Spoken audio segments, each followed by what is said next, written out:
C'est une prouesse qui a permis à des centaines de mineurs illégaux d'être sauvés d'un puits en Afrique du Sud. Grâce à une caméra spécialisée dans le sauvetage minier, descendue dans le puits de mine de près de 2,6 km de profondeur, les mineurs pris au piège ont pu être secourus. La cage a été conçue pour transporter 6 personnes à cette profondeur. La raison est qu'à cette profondeur, on ne peut charger qu'un certain poids. Le fait de travailler à 1280 mètres nous a permis de charger plus de personnes dans le convoyeur, car le poids de la corde tirée par une machine est petit.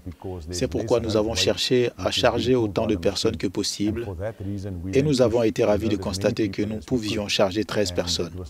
Cela a permis d'accélérer la sortie des personnes.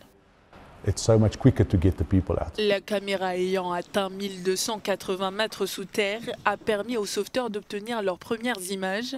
Les sauveteurs ont ensuite ramené la caméra à la surface, puis l'ont renvoyée sous terre accompagnée d'un bloc-notes et un stylo afin d'établir un échange avec les adolescents. Il nous a fallu entre 40 et 45 minutes pour descendre, charger et décharger les personnes en une seule fois. Et à chaque voyage, nous ramenions 12 à 13 personnes vivantes. Et si nous devions sortir des corps, nous en sortions environ 10 à la fois. C'est la première fois qu'une cage spécialement conçue pour descendre jusqu'à 3100 mètres de profondeur et équipée de caméras spécialisées est utilisée pour secourir un si grand nombre de personnes sous terre.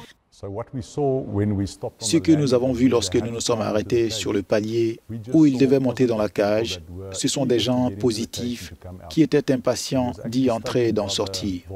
Les volontaires qui nous ont aidés ont déclaré que leur grande peur était le contrôle de la foule, parce que tout le monde était impatient d'entrer. Nous avons pu voir que lorsqu'ils montaient dans la cage, ils se faisaient de la place pour faire entrer un maximum de personnes en même temps. C'était une expérience très positive.